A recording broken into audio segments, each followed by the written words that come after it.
Okay, I'd like to call the June 17th New Garden Township Board of Supervisors meeting to agenda, or Board of Supervisors meeting to opening. And if we could all please rise for the Pledge of Allegiance. I pledge allegiance to the flag of the United States of America and to the republic for which it stands, one nation, under God, indivisible, with liberty and justice for all. All right, thank you. Okay, I'd like to announce that we had a couple of executive sessions. Last week we had a fact-finding mission, and we just had one earlier this morning about potential litigation.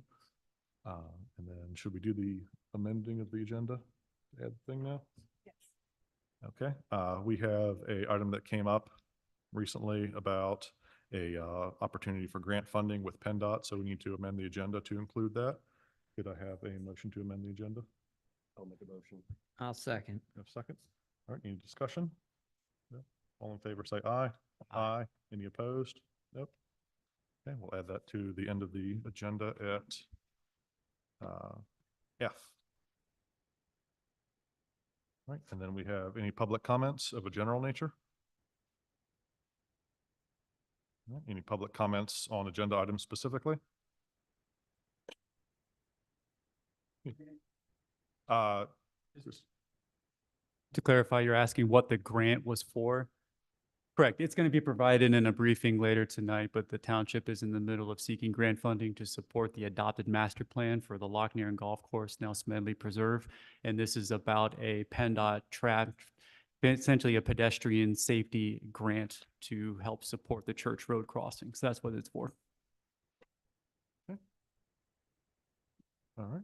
Do we have any public hearings? I assume not. Any recognitions? Nope. Presentations? All right.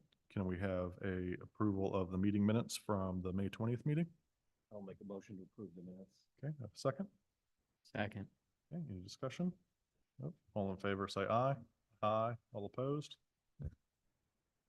All right, we have a treasurer's report. Can I have a motion to approve the paid invoices in the amount of $61,266.69 and unpaid invoices for $333,117.33 for a total of $394,384.02?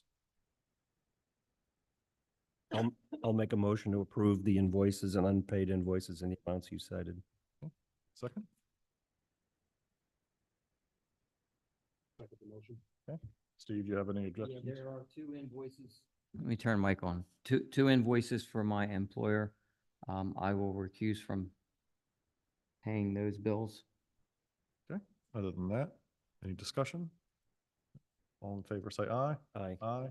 All opposed? Okay. All right. Then, no public safety reports? There'll be a planned quarterly, second quarter public safety report for the July agenda from police and fire. Right. And then we don't have any unfinished business, so we'll just move on to new business. We have the zoning hearing board applications for properties at 140 and 161 Thompson Road and 502 Kelleher Drive.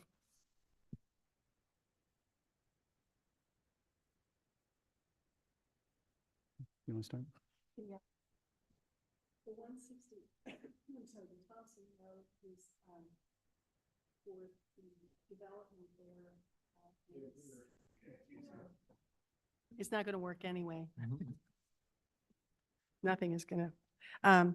That's a request for relief from some of the lighting requirements of the zoning ordinance, and is similar to what occurred with the Bancroft development, which is our lighting requirements under the zoning ordinance are fairly stringent, and they've asked for relief from some of those requirements. So that's what that one is. So I guess the question is, do you want to take a position, no position in support of the application, or to oppose the application? Just as a little background, I think Steve will remember that we went through this in the COVID times, and we were opposed to giving them any relief. So I know Troy and Ted weren't on there at the time, but if to let you know, we'd already gone through this. So I would support take no position. Okay, if that's your motion, David, I will say. Okay. All right, any other discussion? Excuse Say aye. Aye. Any opposed? Nope. Yeah, but I'm okay. Robert here. Oh, Robert, can you tell them what the relief sought is for 502 Kelleher Drive, please? Sorry. I can't talk.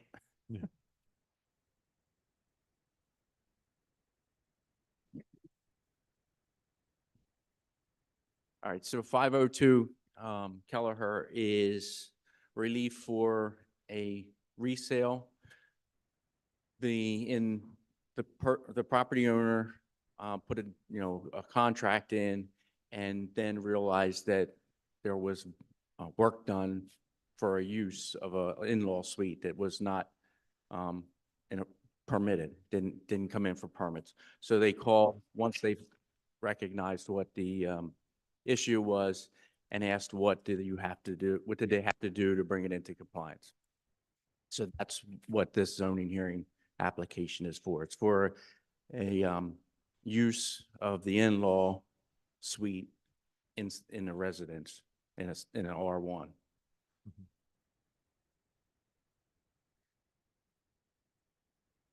So they did the work and this would be a retroactive approval, correct? They did not do the work. They are purchasing the property. Correct. The owner that's selling the house did. Yes, did the work, and the new property owner, after they realized the work that had been done without any permits, came into the township asking what do they have to do to bring it into compliance.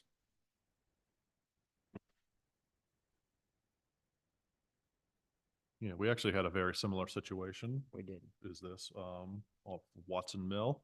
It was the exact same thing. If the previous owner had done the in-law suite, and the new owner bought it without realizing it. They'd planned to live with their children, and they just didn't realize it. I think we approved at the time. I don't recall. And with the housing market, it was one of those ones where they lost 3 or 4 other ones and just kind of jumped into this one. So Right. even though it's for the zoning hearing for the use, permits will still need to be, Mhm. For the rest of the stuff to bring in, to ensure that it was in compliance. Right.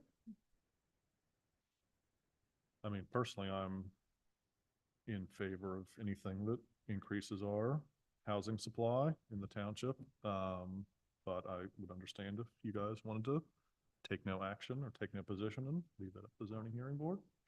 But we did do that for someone else previously. So Yeah, let's I'm make a trying to motion. remember. David, did we, I think we were in support of it. However, we made them pay some sort of permit fee. Yeah, I'm sure we did. We made them go Yeah. through the regular. Is thing, that but- something you can look up, Winnie, and draft some conditions if we support it? Yeah, I can, if you just give me an outline of your positions. Yeah, or no, take no position with Like, conditions, correct? Right. Yeah, we should be able to figure out what was done without permits. Pretty simple. Yeah. So then motion would be to take no position, but if the zoning hearing board grants approval. I'm sorry, but if the zoning hearing board grants approval, then in that event, to require the permits as determined by the zoning officer? Sure. That makes sense? Yeah. Then okay. Okay, so is that your motion, Steve? Take no position with Yes. the. Okay, any other discussion? Nope. All in favor, say aye. Aye. Any opposed? Nope.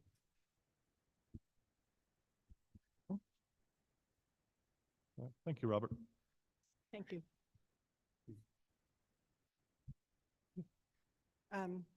The, okay. That's fine. Oh, yeah, sorry. So we're gonna do the presentation for the Kennett Library tax voter referendum.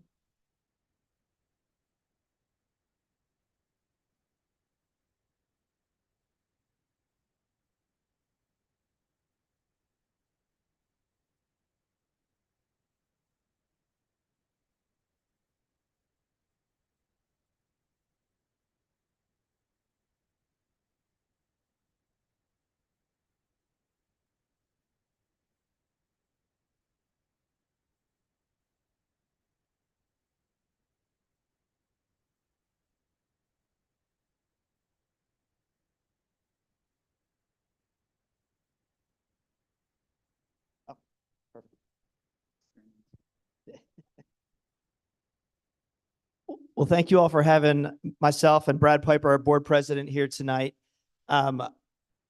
Last time I think I was here and we were here, we weren't quite fully open yet. We weren't fully having things going. Tonight, I kind of wanted to give you guys an update on what has transpired in that time, what we've been able to accomplish, what it means for New Garden, and how New Garden has been served by the new Kennett Library. So that is where we're going to start tonight. I'm not going to go line item by each of these, but I want to talk about, we talked about 5 literacies for the Kennett Library in the past. So what this new building means to the community and how we serve those 5 literacies. I'm just going to highlight these again and talk about what we've done in the new building. So in the new building, the way we served basic literacy. Our adult literacy program has been in existence since 1979. Historically, we've had to have these classes off-site because in the old library, there were no classrooms. The new library has multitude of classrooms and meeting spaces. We have 14 classes a week for this program. We're now housing all 14 of those classes at the new library, which is a huge service to this community. Those classes are English as a second language. Those are GED classes, U.S. citizenship classes. As a result from that, we're packing 25 to 30 students in each of those 14 classes. We have a waiting list to get in. We've said for a long time that, Zoom is great. It's great that we can offer that. But students want to be in person. If you don't have anywhere to meet, you can't really grow the program. There's a lot of residents here that are Spanish speaking, new to this area. This has been one of those programs that has really benefited us.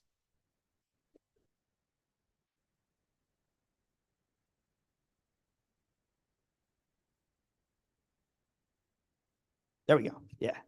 The next thing, technology, the old building, 1961, not a lot of tech in that building. One thing we wanted to do was bring some modern technology to the community and offer it to them. So one of the things we've found is a lot of folks don't know how to use computers, don't know how to use technology. We're teaching tech classes in English and in Spanish. And the way that we've been able to leverage that is we have laptops that we lend out. So you come into the library, you check out a laptop, you use it while you're in the library. And for those that don't know how to use those laptops, don't know how to use their phones, we conduct classes now where everyone gets on the laptop, everyone logs in. We all know that this is the way of the world these days. So if you don't have access to technology, we're going to provide that for you.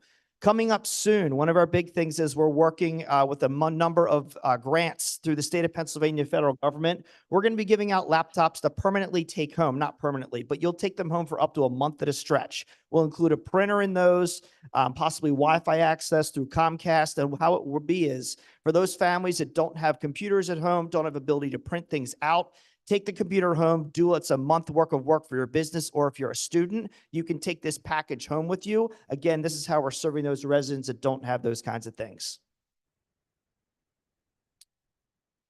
Civic and social literacy. This has been one of the big things across the libraries. We love to have conversations with the community. We love to hear from you. We love to engage with you and bring folks together. One of our most popular series we launched this election cycle is called Politics and Popcorn. And what it is we bring the Democrats, the Republicans together all throughout the region. They come into our auditorium. We show a political movie. Now, they're all lighthearted, fun movies like the old movie Dave. Probably a lot of you saw that movie. We bring people in. We have a simple discussion that's relevant to us in this area, whether that's voting rights, learning how to register to vote, learning how to serve on the township. What does that mean? How do you get involved? How do you run for it? This is what we do every month now. So folks get to learn what it is to be engaged, how to be a part of this process, because where else are you going to learn how to do that? How do you ask those questions? We bring in people, experts like the folks up here. They have those discussions, and that's all part of the process. One of our biggest initiatives is our Live Better program, which is our health literacy program. We have 19 partner agencies right now as part of this program. That's everyone from Christiana Cares to Penn Medicine. What it is basically we gather these folks together once a month. We have about 5 programs a month tied with all these partners at the library. We've now been included in the next Chester County Health Department strategic plan. That's the Kennett Library. So we will be contributing as part of that is to what is it that our needs here in the southern part of the county. And because New Garden is part of our service area, we'll be including the needs for New Garden's community and what goes into the county health department needs. So the other piece there is there are 5 outcomes in terms of what the county health department is saying are priorities for the county. We are working towards these 5 programs a month with these 19 partner agencies to make sure that we're helping out those 5 health outcomes and determinancies for the county.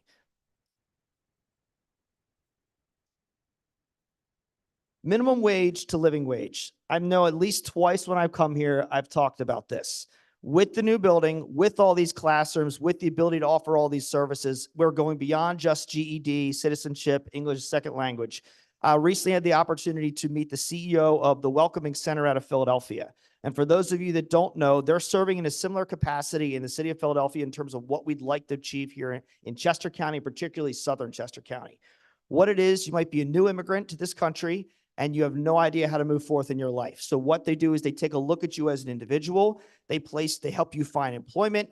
They help you learn English. They help you get your GED. We have an example of a New Garden resident that is with us for this program right now. She is a medical doctor out of Lebanon, but she doesn't have the ability, the certifications to be a doctor here in the US. So what we're doing is we're helping her, instead of going to work, just a random job, we're connecting her directly to the health industry, then getting her tied into Westchester University that she can get an accreditation. So no, she won't be a doctor, but she'll be at a master's level performance of getting a job here in this country. That is a true living wage, as opposed to living an hourly wage rate. This is exactly what this program is. It's gotten so much traction that about 3 weeks ago, I was up in Exton with the Chester County Economic Development Council. They're going to work from their end to now tap all businesses throughout the county to see what are the needs, how do we place our residents, again, who live right here into those better living wage jobs. What are the job gaps? One of the things that was mentioned to me was particularly to some of the mushroom houses. They can learn English, but what about English for management, English for business, English for accounting? These are all the kind of classes that we're now able to offer in the new library so that the residents are not stuck at the base level job. They're now going to take our English and other kind of classes and move up those ranks.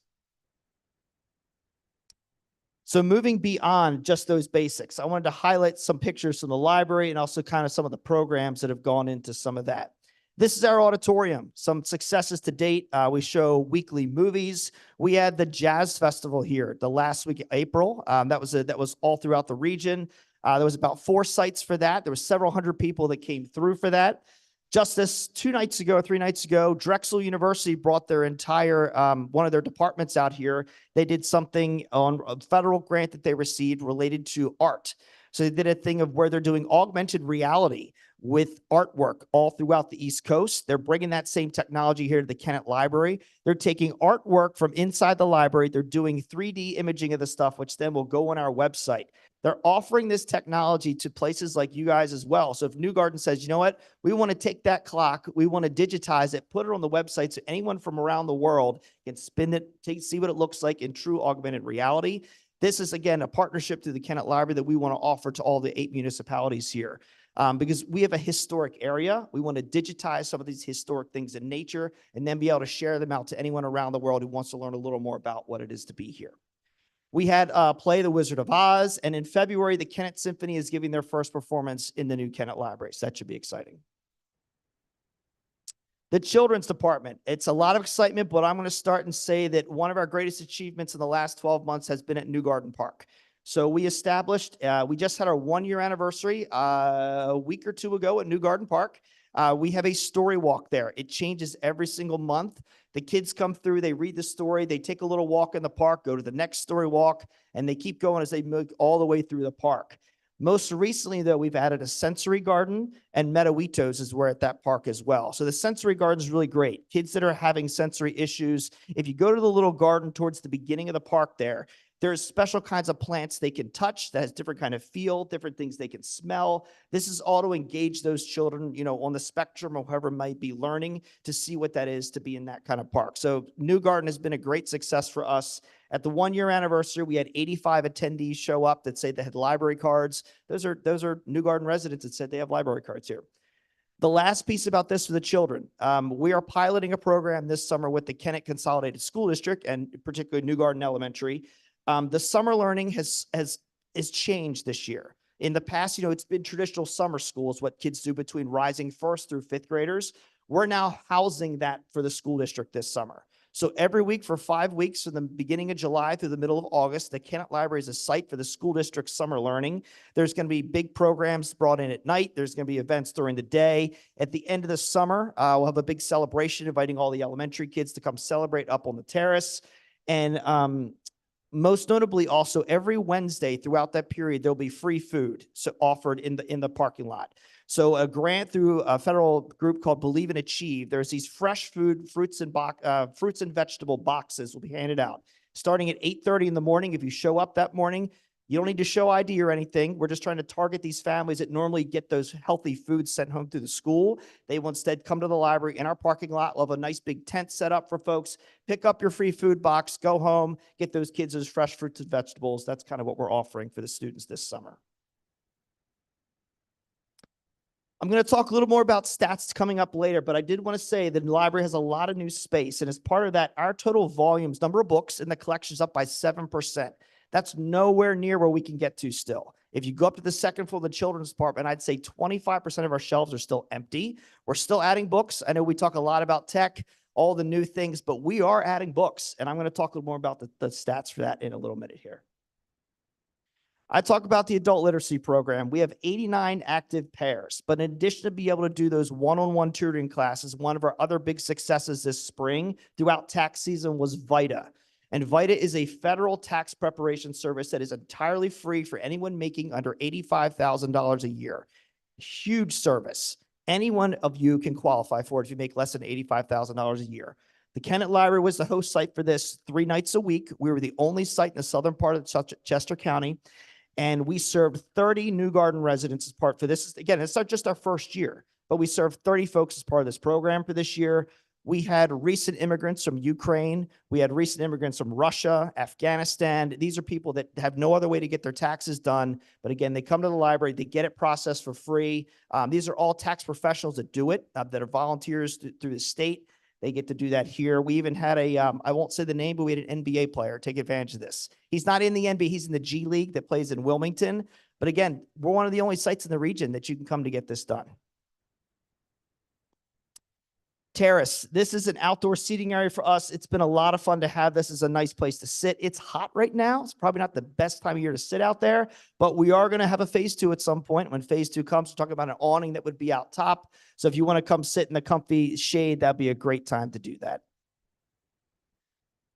Our AV recording studio, we just got a grant through the Longwood Foundation. And through that grant, we are now finally going to be able to staff this room as well as the Children's Makerspace, all open hours of the library. And by the end of 2025, we will now be open 9 a.m. to 9 p.m., Monday to Friday, 9 to 5 on Saturday, and 1 to 5 on Sunday. So we're going to be offering over 70 hours a week of service to the community. You know, when I first took over, we were open 2 nights a week, and that was it. And now we're going to open 5 nights a week, Saturdays, and full 7 days a week of service to this community.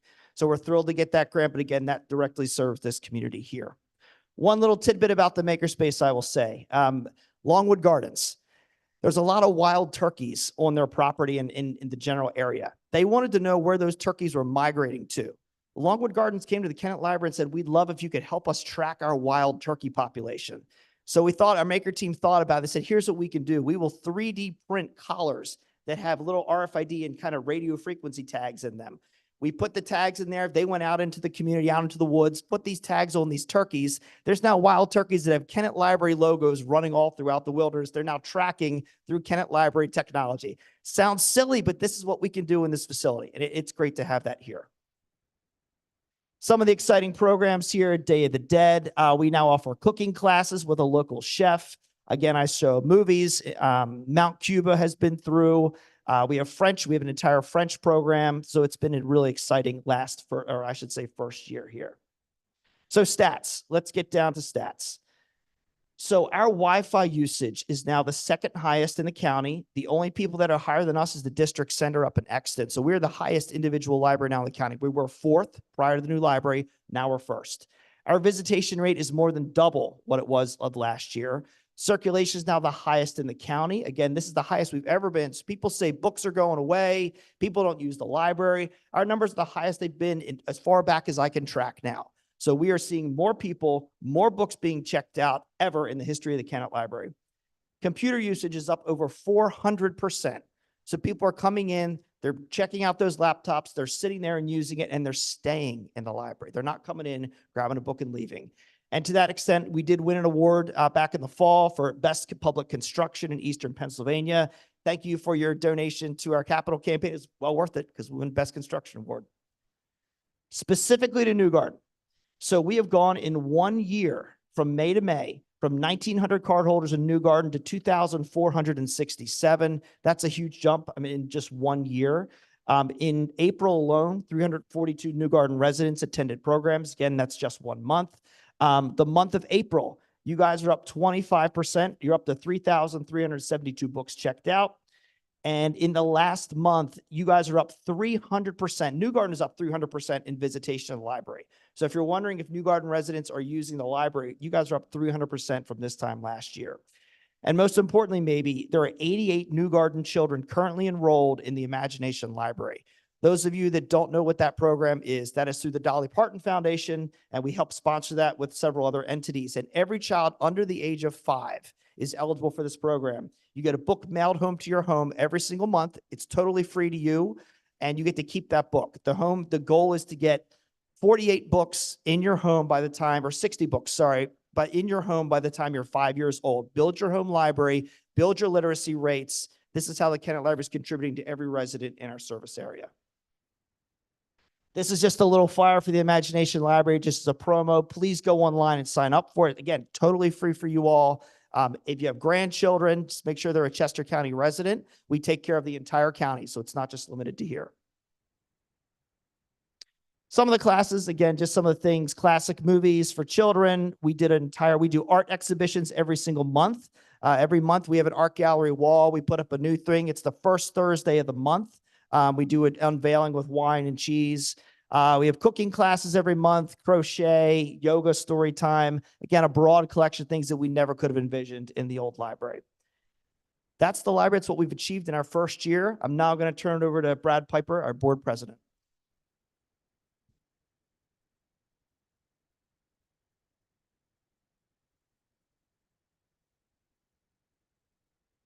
Thank you, Chris. Every time I listen to Chris talk about what the Kennett Library offers, it's just exhausting. There are so many programs and services. One of the reactions I typically get from folks is, are you sure you're a library? It sounds more like you're a community center or a resource center. And I said, you're absolutely right. At our heart, we are a library, but we're a library, a resource center, and a community center. And I think that is the definition of a 21st century library. So I do want to begin with a thank you to New Garden, because you've been one of our most progressive municipalities supporting us in the new building as well as our operations. And I'm here tonight to make another request. And so we'll begin with a little bit of history of what has transpired over time. So very quickly, as far as tax referendums, back in 2014, the township authorized a resolution, a tax referendum, asking residents if they would support an annual dedicated library tax. That tax was for 0.1 mil. Bottom line, the referendum was unsuccessful. It missed by a slim margin. But this was for the Bayard Taylor Library, the old library, if you will. Then we came back in 2017. We didn't give up. This was still the Bayard Taylor Library at the time. And we asked it again for the same 0.1 mil dedicated library tax support. This time, the referendum was successful and passed by a large margin. One of the stipulations was that these funds would be dedicated towards the operations of the library, the type of programs and services that Chris was describing. It was not for the construction of the new library. That was a separate activity. That was a separate capital campaign. And again, I need to thank all the residents of New Garden, because you supported us in our new library, a contribution of $500,000 made over a period of 5 years. You're currently in the 4th year of that 5-year pledge. So again, we thank you for that. That new library did in fact open, right? Last August was our grand opening, and we're coming up on our 1-year anniversary at this point. So what is it that we're asking for at this point? And what I've outlined here is the fair share guidance. The Kennett Library serves 8 municipalities. That's 7 townships and the borough of Kennett Square. And the library, as we look at what Chris has described in terms of providing all the literacy services and programs for the community as we look at what it takes to operate those programs as well as operate over the hours that we've talked about. We look at a fair share contribution of 0.2 mil real estate tax from each of our 8 municipalities. So the current status, as you see, is that we have 4 municipalities already on a dedicated library tax. We have Kennett Square, that's at 0.2 mil. We have Kennett Township at 0.2 mil. If you jump down to East Marlboro, they're actually the oldest in terms of supporting us with a dedicated tax. That's 0.183 mil. But our intent is to go back to them in 2026 to get them up to 0.2 mil as well, or make that request. New Garden is currently at 0.1 mil, and the proposal is that we would like to increase that to 0.2 mil by making that request in a referendum in the upcoming November election. Also in the November election, we're going to Newland Township. They're currently making annual contributions. And again, we're looking to move them to a 0.2 mil contributions. The bottom 3, Pennsbury, Pocopson, and West Marlboro, again, they're currently on an annual contribution to the library. Our intent, as I said, is to have all 8 municipalities at the fair share guidance of 0.2 mils. You kind of see this progressing over 2 or 3 years. The reason for that is in terms of the logistics and our bandwidth for pursuing these campaigns, if you will, we can do about 2 a year in terms of what we can handle. So what would we like to see appear on your November ballot? That is a question. Do you favor increasing New Garden Township's existing real estate property tax dedicated to the Kennett Library by 0.1 mil to a total of 0.2 mil, with the revenue from such increase to be used exclusively to fund the operations of the Kennett Library, the things that you heard from Chris? So what does that mean in terms of dollars and cents? Because that's what's really important. So this is a little complicated, but basically looking at the assessments, property assessments here in New Garden Township. There's different classes, but if you look at basically the grand total assessment and applying what is today's cost, which is 0.1 mil, that's $83,000. Obviously, 0.2 mil would double that to about $165,000. The biggest chunk of the assessments falls into the residential category. So that's kind of the total number, but what's more important is how does it affect individuals in terms of what does that cost mean? So if we take the residential average assessment of $174,000, that means this 0.2 mil tax over a year's period would be a little less than $35, $34.89. The median point is a little higher than that. That's $37.82 for the full year. And if you look across all classes of assessments, that's a bit higher still at $40 over the entire year. Looking at the bottom then, that means for, again, I'll say the average residential household, it's a little less than $35 a year for all the programs and services and expanded hours that Chris had described. On a monthly basis, it's under $3. On a weekly basis, it's 67 cents. 67 cents. So what's the value proposition? What do you get for that type of contribution? I think Chris has kind of explained already kind of the, I'll call it the community impact of all the programs, the literacies, the services that we provide. And I think on that basis, in terms of strengthening our community, I think it's a pretty strong argument for spending 67 cents a week. But beyond that, if you look at this as an investment, the things that Chris talked about, we put dollar figures against what's the cost of an ALP, adult literacy program class, and the student learning. What's that one-on-one tutoring cost if you were to go outside for that tutoring? The books and media that we circulate, what's that cost? Museum passes that we offer, programs that we offer, reference and tech help, as well as the wireless and the Wi-Fi sessions that we help, that we provide. If you add all of that up, it's a little shy of $6 million. We run the Kennett Library on an annual budget of $1.5 million. So if you do the math, that means for every dollar you invest in the library, we provide $4 back in terms of the value of our services.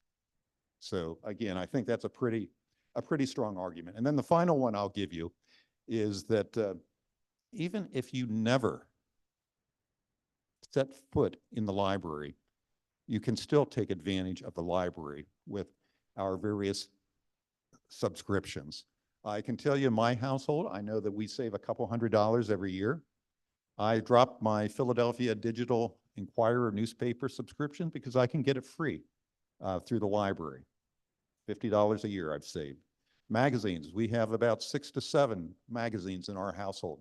We've dropped those subscriptions because I can get them through the library. The library has over 180 titles of magazines. So it's a pretty sure bet that whatever you're reading, we have and you can access online. In addition to that, there's movies. There's thousands of movies that you can stream to your home devices. There's digital books. And yeah, you can get digital books online, but you're going to pay through Amazon. Or you can get audio books online, but you're going to pay through Amazon Audible. So the big point here is all of these are free with your library card. So, yes, sir.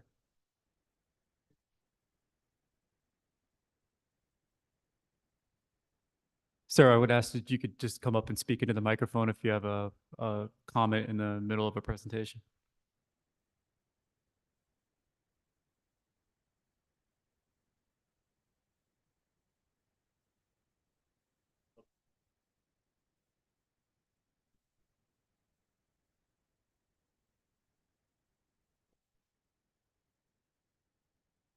So maybe if I can clarify, we're asking for a referendum for the operations of the building, Operation. the staff, and the various services and programs that we provide. Movies, and that's our referendum will not pay towards that. I'm not sure I'm understanding your question. I'm sorry. So the, Okay, well, explain to me what. I'm not arguing against it or no, anything. Vote on to increase the property tax for what purpose? For us? What's the purpose that you want us to approve a referendum?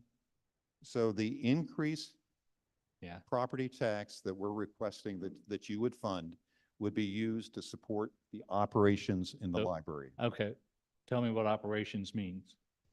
The payroll that we pay our staff, the cost of the various programs and services that Chris described, our building maintenance costs, Right.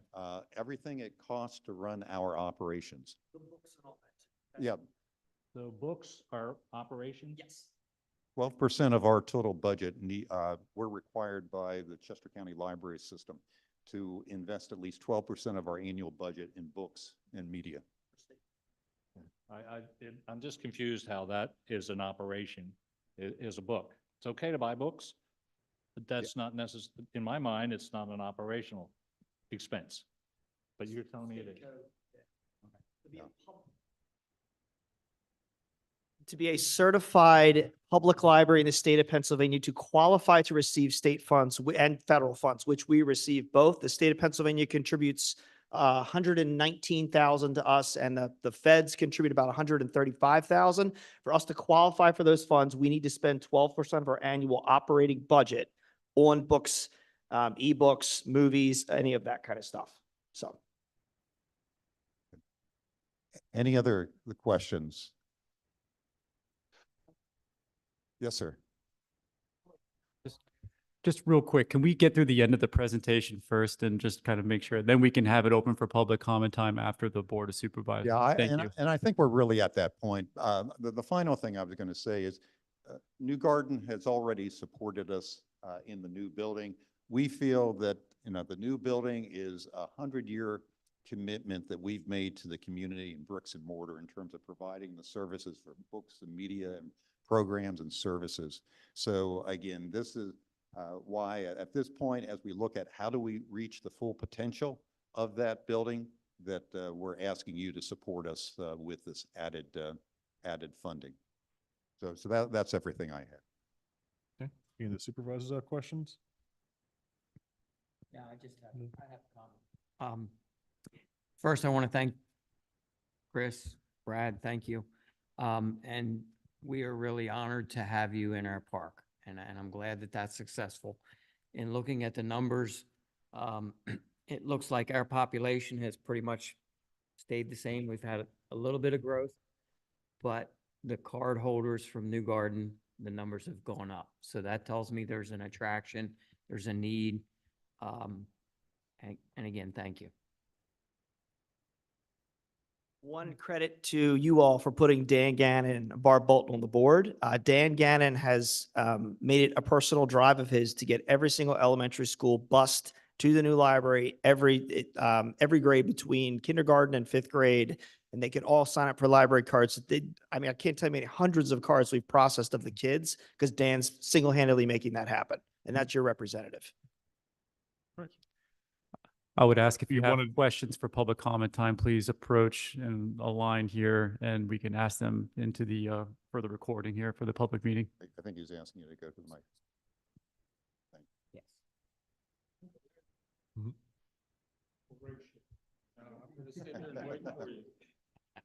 I saw your savings calculation on the newspapers. I think you're very low. The Inquirer's on order of So- $18 a so- month. So New that was York a, Times, that was a is way digital more. subscription. Huh?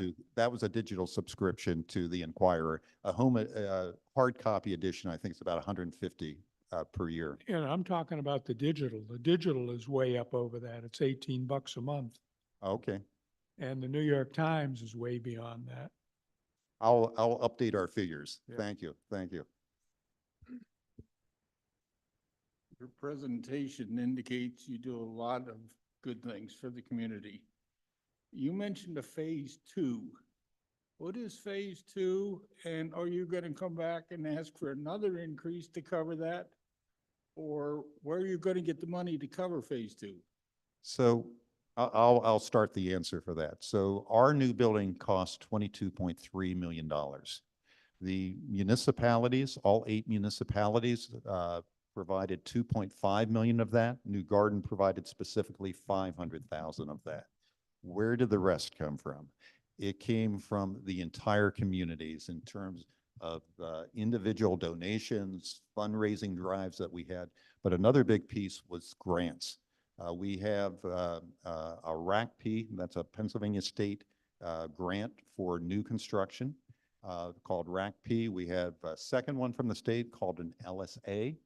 And we had a HUD, a federal HUD grant. Collectively, they represent about $4.5 million of funding. The RACP that I mentioned, it has a potential of 3.9 million, but it has $1 million, but it has a lot of qualifiers to go with it. For the current construction, we think we expect that we'll get a reimbursement of 2.9 versus the 3.9 million that's available. So we have another $1 million that if we can find qualifying topics, we can put that $1 million towards those projects. So that's phase two. And when we talk about things that we would like to do in phase two, it's can we qualify for that additional $1 million of state funding? So no, we are not going to be asking for more capital funding from the community. So you're not going to come back in 2 years and ask for another increase? We will not. 5 years? This is a 100-year facility, so I won't say we won't come back in 25 years, but we're Operating not going to come costs back are gonna next year. Increase continually. Excuse me? Operating cost is going to increase continually. There's no way to avoid that. And the other was more of a comment. You realize there was just a significant township tax increase. And now you're asking for more. Yeah. Okay, It, that was just a comment. I didn't, thank you. thank you. So the increase in costs for libraries, this is a nationwide issue, operational costs. Thing that Pennsylvania does not do, and when I was in Oklahoma prior to this, we qualified for a 3-to-1 federal match program. My work right now, as I get more settled in this job, this building, this community, I'm going to be pushing the state of Pennsylvania to up their commitment to the state of Pennsylvania libraries, because then that 3-to-1 match program, every dollar the state puts in, we get 3 back from the feds. You want to talk about how we're going to be sustainable? There's our answer.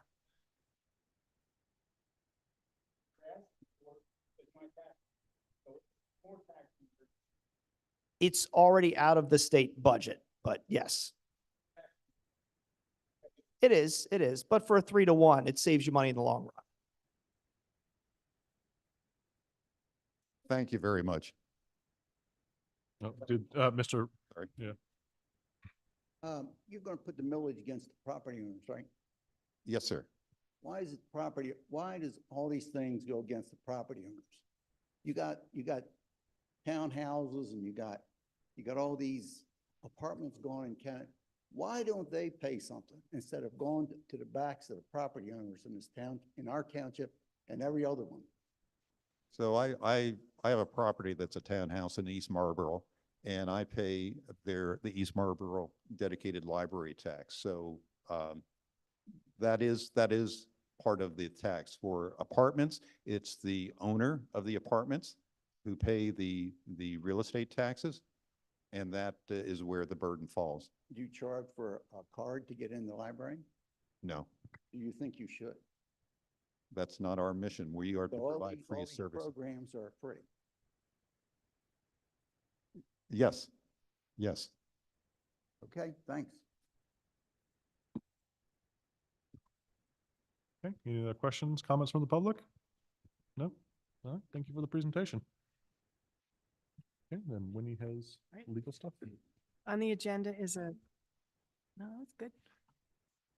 Is a resolution to speak to the referendum question that the gentleman mentioned. It is exactly as he presented it, except that the resolution includes the language that the current real estate property tax is 2.77 mils.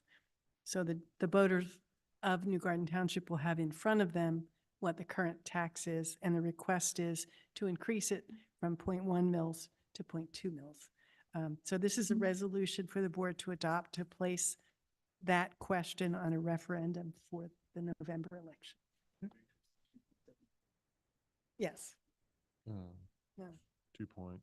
2.87. 2.87. We'll increase it to, we're all math whizzes here. It will increase it to 2.87. Doesn't say that, but it will. It says currently what it is. So you have to do the math yourself, but it's 0.1. It will increase it. It includes the 0.1 that's already there, but not the new one. Yep. Yes. I can understand the thing that you just said. So you're saying that what will be on the referendum? Let me just read it to you, or it will say, do you favor increasing New Garden Township's existing real estate property tax dedicated, there it is, right there. Yeah, except that the New Garden resolution adds the following sentence. The current real estate property tax is 2.77 mils. That's to alert the voters that that's what the tax is now. And if you vote for an additional 0.1 mils, you can do the math because we clearly had trouble with it. It's 2.87. Not the math. It says the current real estate property tax is 2.77 mils.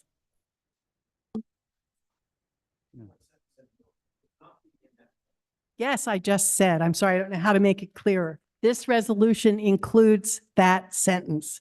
That will be presented to the voters. So everything up there plus the sentence, the current real estate property tax is 2.77 mils. Yes. Sure. Any motion to adopt it? All right. Do you have a motion to adopt? Any? Okay. Do we have a second? I'll second, and that includes the additional language. Yeah. All right. Any discussion? No. All in favor, say aye. Aye. Any opposed? Nope. Okay. All right. Passes. Yeah. And just for clarity, the last motion, the last referendum in 2017 included that language. Right. So this tracks that. All right. Okay.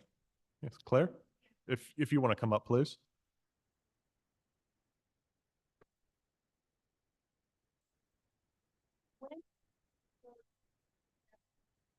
Regular election, Correct. so Yes. it'll be part of the Yeah. that big election, and it'll just be a question for us in New Garden. Yeah, so when you get your ballot, if you're in New Garden North, South 1, South 2, it'll say vote for president, vote for Senate, vote for US representative, vote for state senator, vote for Pennsylvania representative. And then at the very bottom, hopefully on the front page, a lot of times they make you flip to the back. It'll have that resolution. It'll say yes, no. Great, thanks, Beth. Sure. Thank you. Okay, all right. Thank you very much. All right, and next up we have the aqua sewer rate change information from Chris. We're on item C. Oh, I'm Board of sorry, I Appeals. skipped right over. I do that a lot, I'm sorry. Item C is the Board of Appeals, the formation of a joint Board of Appeals with London Grove and East Marlborough Township. So a little background on this, as you can see, Robert, you can raise that up. I don't know how it got shrunk down.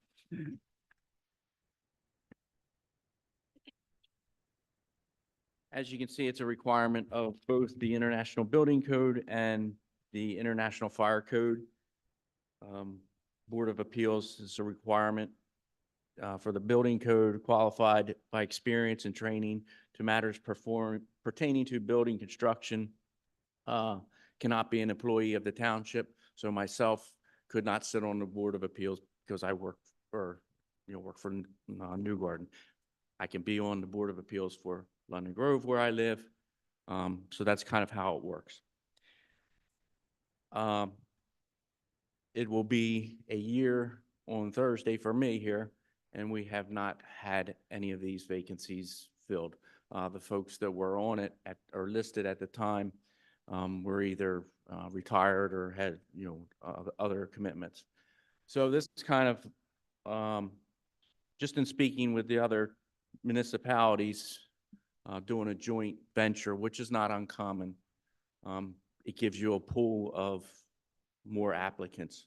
So if you take two folks that work for London Grove Township or for East Marlborough Township, they live in London Grove. So we would be able to get them in that pool to serve for New Garden.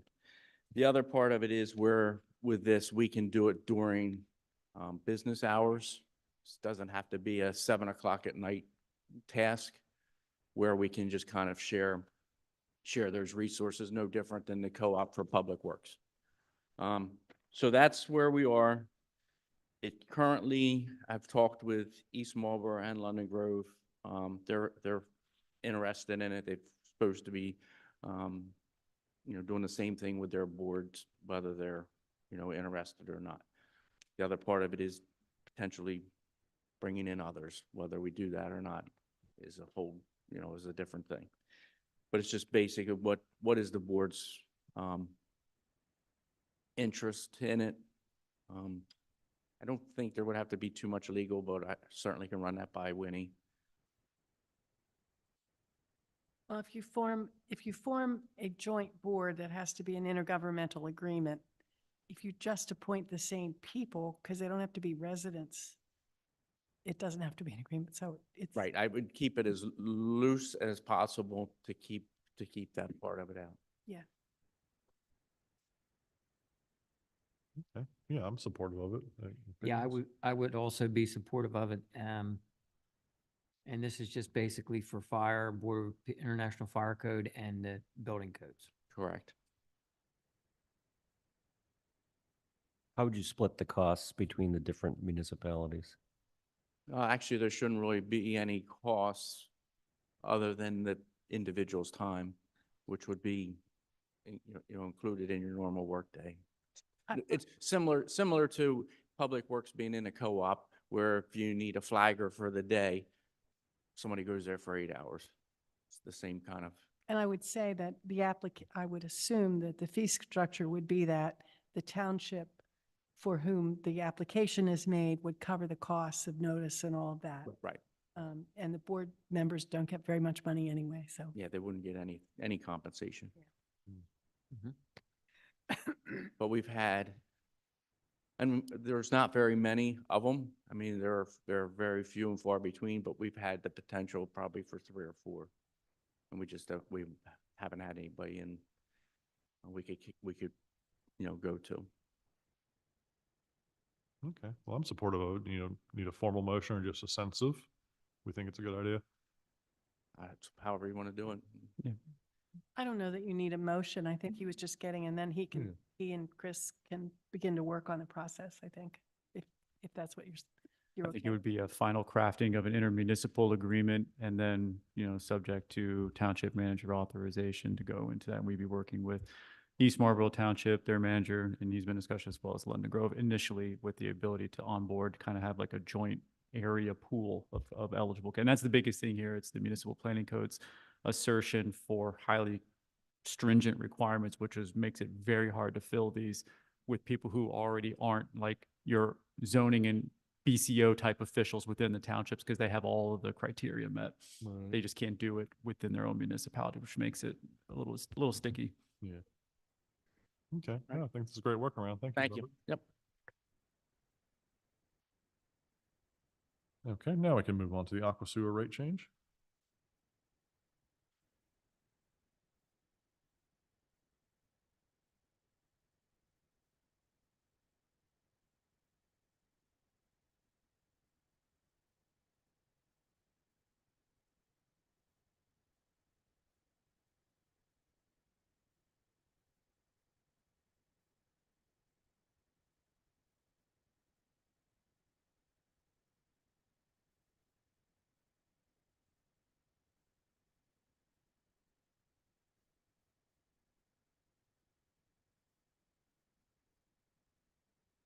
Just making sure the screen share is working on the broadcast here. All right.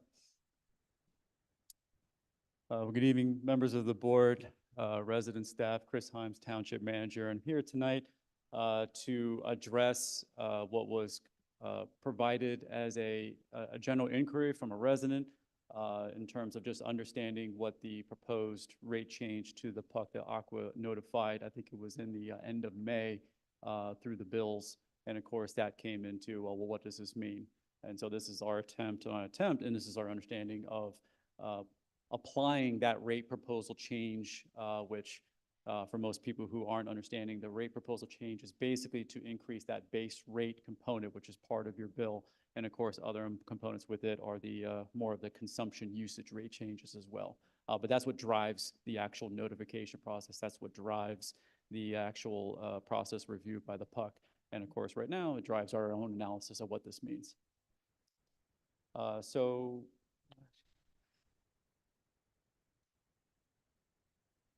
anytime you click off the screen, there we go. So there you go. On May 23rd, Aqua PA notified all their customers, not just the ones in New Garden Township, that their intent was to adjust water and wastewater rates. For us, applicability would be to the wastewater rates, citing that their cost for capital improvements across the entire span of all systems was going to be $953 million, spanning roughly a 2-year period. So that's kind of what they are pleading to the PUC to be able to approve. So Aqua's base rate increase requires investigation, as I just said, approval by the PUC, which can take up to 9 months with an expected decision timeline around the beginning of 2025. So that process has already started. So with that, the PUC's procedure for approval of rates allows concerned ratepayers to submit inputs via 3 primary methods, because the common one is, well, how do I get my inputs to where it needs to go? So how do I submit a potential grievance or just kind of a letter of concern or whatever it might be? That information is all available mostly online, but you do have by mail as well as by email. That's just to submit comments. So if you just want to be something that is attached to, this is my resident household, this is the impact on my bill, I do not support this, kind of so on and so forth. That's kind of primary item number 1 here. If you want to attend the public hearing, I'm not sure if they're doing it remotely still. I know that they have the in-person attendance, so someone can I haven't gotten clarity on that one yet, but that's also another way to essentially participate in the process. And then, of course, if you have a grievance that you feel that you are able to submit file a formal complaint, and that's what makes you like a party to the process. So similar to how we have our conditional use hearings, and you are a party as a status person who's kind of in proximity to the site for the impact of the property, you can kind of attach yourself to that proceeding. And of course, that comes with a level of review in terms of what you are eligible as a party to the actual grievance process. So those are kind of the primary 3. Of course, you can always reach out to your elected officials, your supervisors. We've had received a certain number of residents reaching out directly to the township. Those are all venues to essentially assert your, I would say, opinion or your actual impact or whatever you want it to be. And those people can also collectively kind of, in this case, advocate on your behalf. But that's kind of a non-formal component. That's more of just lobbying support. So with that, this is not the first time this has happened. It happened an initial time back in 2021. This was post transfer of sale of the assets to Aqua PA from the township. But there is some differentiation between what was under the 2021 rate review process and what is now in the 24 one. So it's important to understand the differences, to understand kind of why the rates are put as what they are and what that impact means.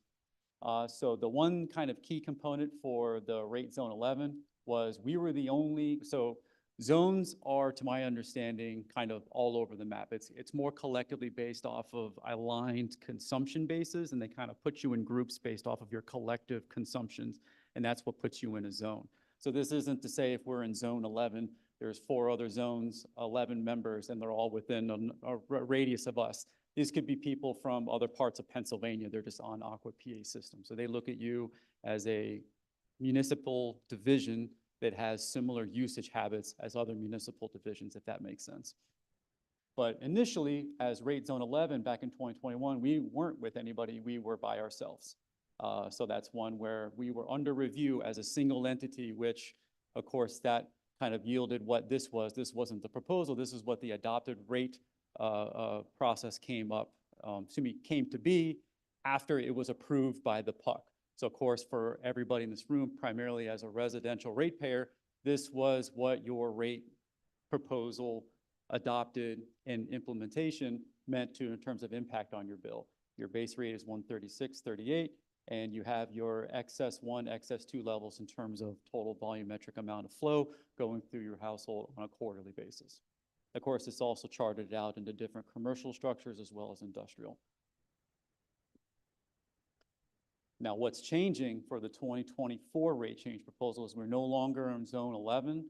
We are zone 2. We're actually included in a municipal division with a bunch of other municipalities. So the primary differences are, there's no base versus excess thresholds. So this model is kind of going away. It's kind of just 1 per 1,000 rate all the way up.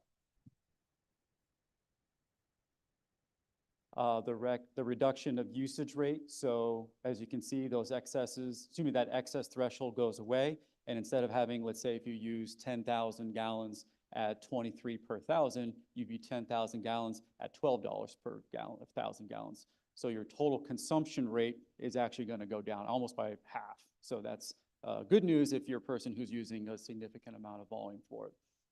And of course, also, kind of the bandwidth jump from 15K under to 15K and over is also going to come precipitously down. So if you're over 15K, it's going to be, almost by 1/3 or 2/3 reduction. And then, of course, the reason it's happening in the first place is comes at the behest of increasing the base rate, which, of course, is roughly an increase of about $31 a quarter. So that's going to go up. So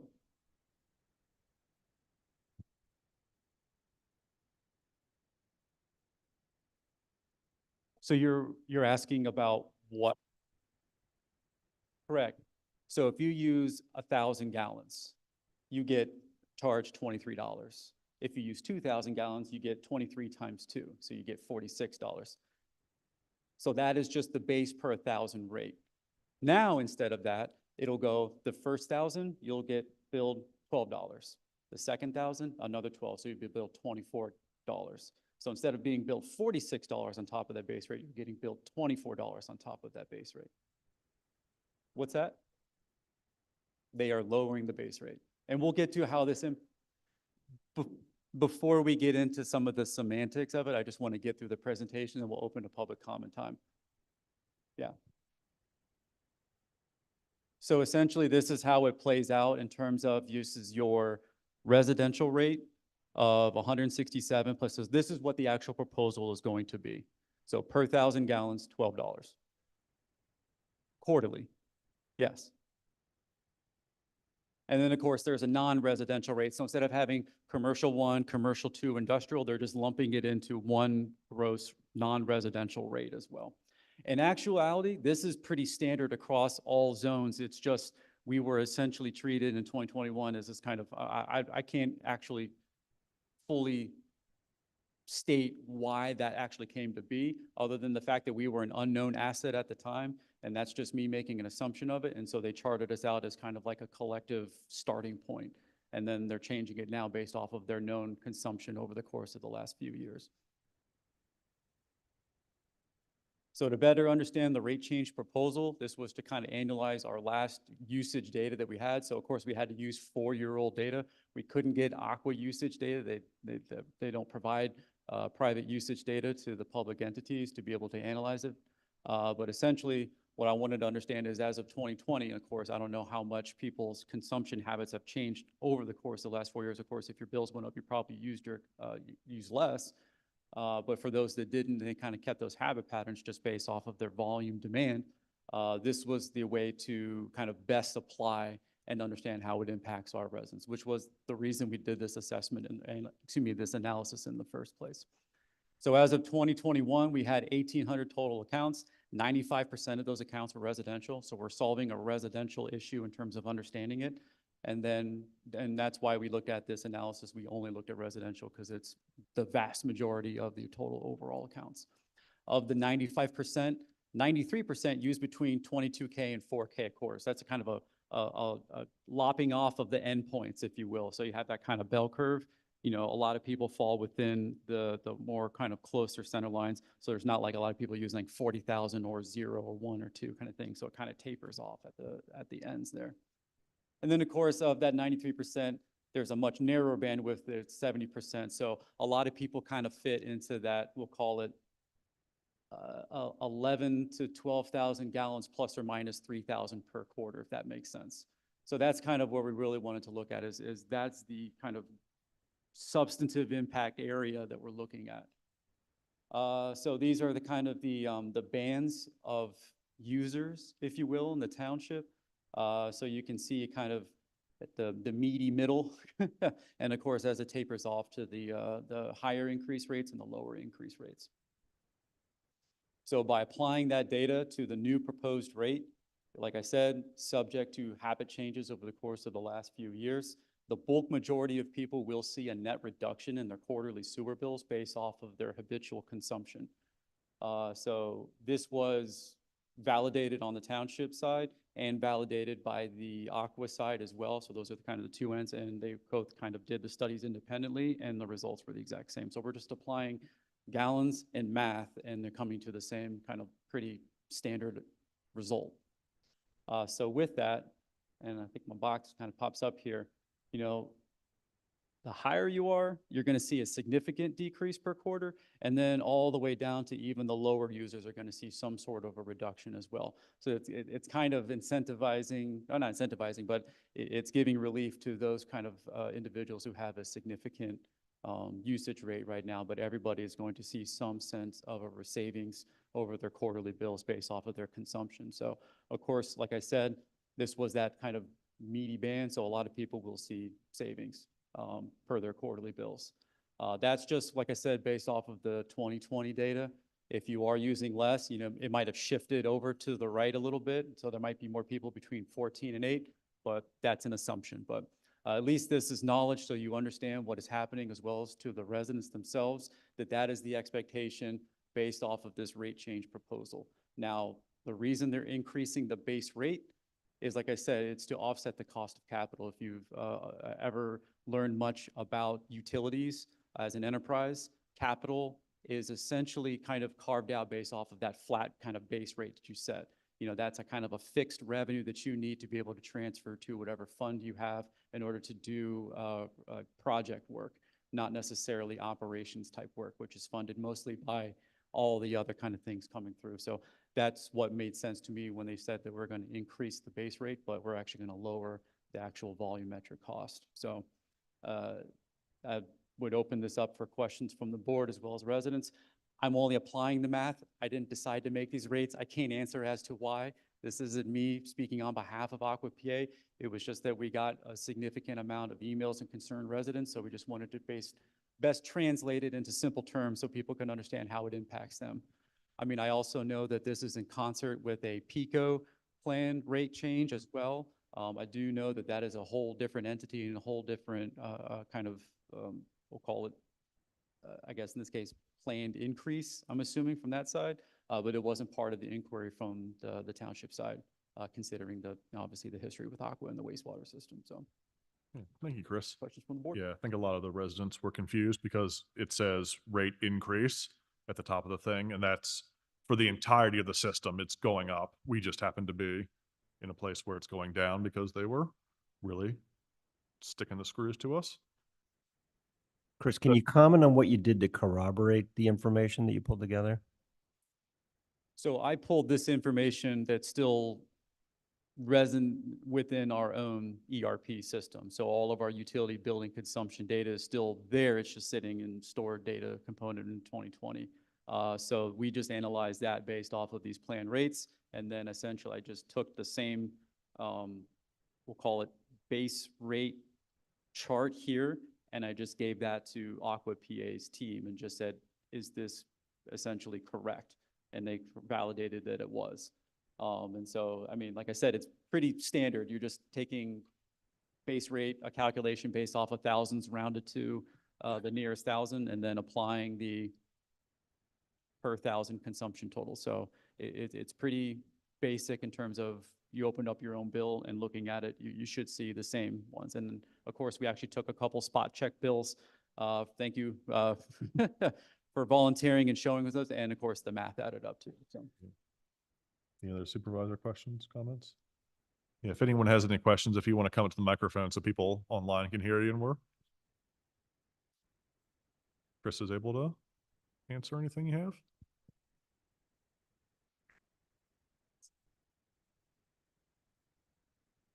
Where does Chester Water Authority fit into all this?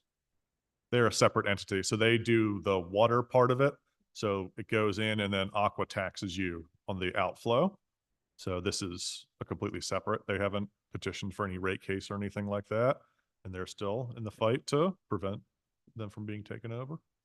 So to my understanding, there is another part where Aqua is changing their water rates for the systems that they provide water services for. We're only looking at the wastewater component because that's the only thing that impacts us as local ratepayers from Aqua's perspective.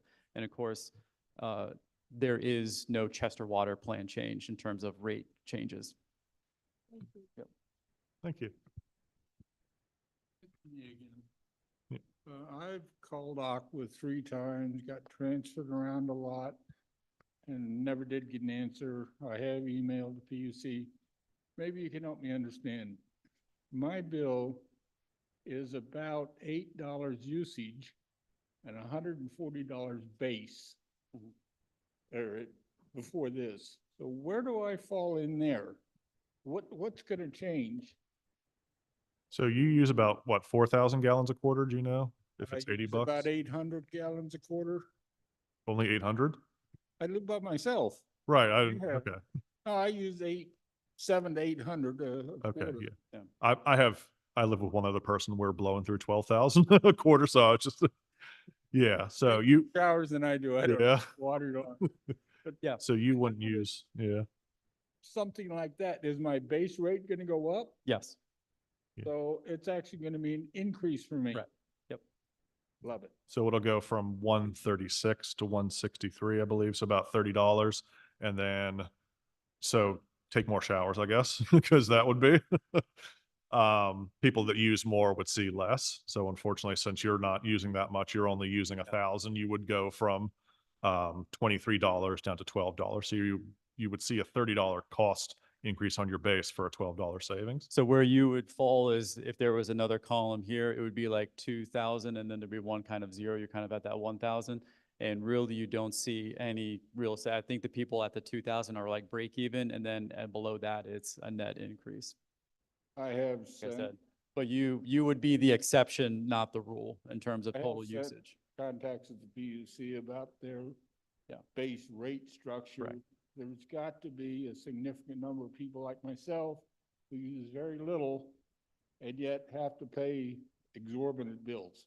So Yeah. the one thing I know it's part of a process here, but you would fall into this category here. So I would take every measure you can, and you could actually put it online if you feel to do so, but there is a formal submission process, both kind of analog and Yeah. digital, I've to contacted parties, them and to talked seek to party them. status if you choose to. But there has to be a significant number of people that are really getting the short end of the stick. Correct. And I realize you guys have Yeah. absolutely no control over this. You're just doing a good job of helping us understand. Yeah. Thank you. Nope, no problem. Thank you.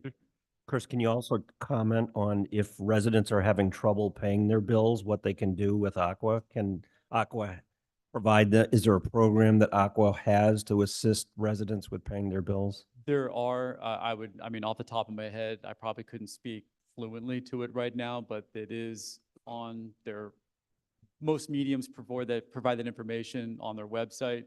So you just kind of navigate. And of course, if you have any question about that, please call in, send an email to the township. We can assist with finding the information and get you kind of liaison to the resources you need. But yes, there is, we'll call it like a bill abatement program or a payment program that they have. Correct. It's all AMI based, I think, for the most part, which is your median income, average median, annual median income. Okay. Mr. Brzezinski? I have a few comments that I think may help people a little bit. The reason our rates are going down is, as he said, they moved us to Zone 2. The current Zone 2 residents are seeing a little increase. It's only a couple %. But since we're already much higher than Zone 2, our rates are going down. It doesn't mean Aqua's getting less money. Different people are paying for it. And that's because Aqua can move, legally, they can move costs around. So our costs, the reason we were Zone 11, the only ones in Zone 11 originally, was because we were a new acquisition. And at that time, I believe there were 3 or 4 others. So they made 5 new zones, each with one township in it. And they did that because they hit us with that huge increase to cover what they paid, $29.5 million. They put most of that burden on New Garden Township. What they've done now is they've shifted us to the other two, Zone 2, but that money is going to be paid by other people. And here's one point I want to make clear. They also have the ability, due to a law passed in the early 2000s, Act 11, they can charge their water customers, they can transfer wastewater costs to their water customers. This particular rate request transfers $22 million from wastewater customers to water customers. My opinion, they do this as a ploy. It doesn't hold up. That's going to change. I can't tell you for sure, but I'm pretty sure it's going to change. The last rate increase from 2021, the initial proposal, like what we're seeing now, called for a 37% rate increase for New Garden Township. We ended up getting an 85% increase. It's because they played the same game. They moved costs from New Garden Township to water customers. The PUC said you cannot move that much money. So it all came back on the wastewater and our rates went up. I expect the same thing to happen here. The PUC will not allow the 22 million. They'll force Aqua to put money back on the wastewater and our rates will be higher. But I think they're still going to be a lot lower than they are now. They're not going to get us back to, 85% kind of things. So be aware of that it probably will be higher, but I think it'll still be good. And my opinion, they do it because I've heard it over and over from them so that they can blame the PUC. When we got our 85% increase, they said, we wanted to only charge you 37. It's the PUC that did this. That's baloney. They knew exactly what was going to happen because they do it all the time.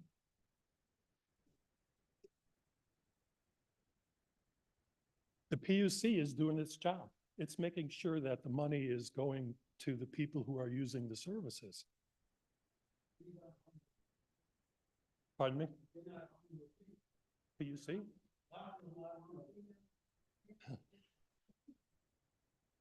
I'd get arrested for libel if I started talking about what I really think about Aqua. So yes, It's not libel if it's true, Pete. it's my opinion that they are. Yes. Yes. They did it when they bought our sewer system. We had things in the contract that would have helped the ratepayer that they removed, and they blamed the PUC for it. And you look at all the documents, all the public documentation, and it's not true. The PUC never told them to do that. That's a different, whole other thing. The other thing I want to make clear is since 2016, our rates have gone up 140%. Since 2016, and I use 2016 because that's the year that we first heard about the potential sale of our sewer system. At that time, we were told that the sewer system needed $12 million of immediate work, and it was going to cause a 78% rate increase. 78%. It went up 140%. So even if we see that 23% decrease, we're still 110% over where we were in 2016. So we're still getting, so I'm happy we're getting it. I think we should be glad, but it goes nothing close to what we've been burdened with. And I don't want to get too much into this, but this is a very key point. When we were warned about the 78% increase, it was to pay for $12 million of system improvements, which were needed 8 years ago. Since then, there has been less than $4 million invested in our system. A good part of that went to fix a trucking problem, which is now saving Aqua millions of dollars a year. And give me just a minute. I lose my mind, so I'm trying to get to the point I was trying to make. Oh, the point is, yes. So we were told 78% was going to be needed for a $12 million investment. Instead, we saw 140%. None of that money has gone into improving our system. Zero. So any new work being done, we pay for again. And that's what this rate increase is all about. Then I have just a couple quick things. I've dealt a lot with the PUC. I have testified at these hearings. I'll give you a warning. If you plan to just go in and say, I can't afford this, they don't care. You can do it, but it's not going to have a big impact on them. Think about other ways of addressing the issue, not just I can't afford it. And then the zone issue, I said it's because we were new. That's why I did it. And the only other thing I wanted to say is you've covered already is that the very low usage people will see an increase. They will. Yeah. But that's at the very low.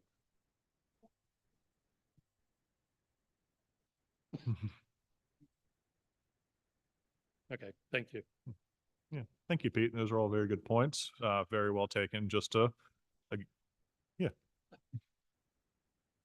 And unfortunately, she left. Chester Water Authority. Is the board aware of what this current situation with Chester Water Authority is? Speaking with Lenny, just last weekend, I think it was, he informed me that the city of Chester filed bankruptcy and that put a stop on everything. Right. Cause I asked him what was going on with the Commonwealth Court case and he said it's Right. high botch, so. But there is a lot of movement to get something to happen in the state legislature. If the legislature has the ability to change the law enough that it would save Chester Water Authority. But there's not a lot of interest in it. Mhm. So I encourage the board to do what it can to talk to our representatives to, if you have in other townships, I think it would be extremely worthwhile if every borough township in Chester Water Authority's service area would get together and write a letter to the governor, because he's got a lot of power there. Mhm. If all of these local municipalities got together and said to him, why are our residents paying for the bailing out of Chester, of the city of Chester? It's criminal that we will have to pay to bail out the city of Chester. It's something that the state should be responsible for. And I have written, I believe, to every municipality, and I've heard absolutely nothing back from anybody. So just in your conversations with these people, if you can help get that momentum going, Mhm. that would help the whole thing.